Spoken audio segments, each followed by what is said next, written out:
Now we will see dynamic routing RIP between two Cisco router.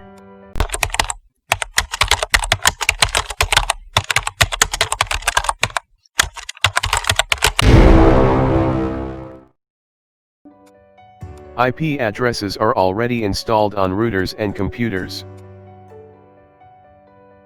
Mention only the networks that are connected to the router.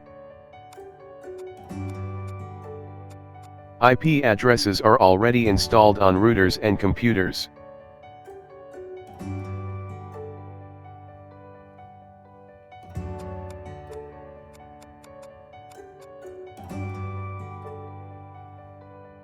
IP addresses are already installed on routers and computers. Mention only the networks that are connected to the router.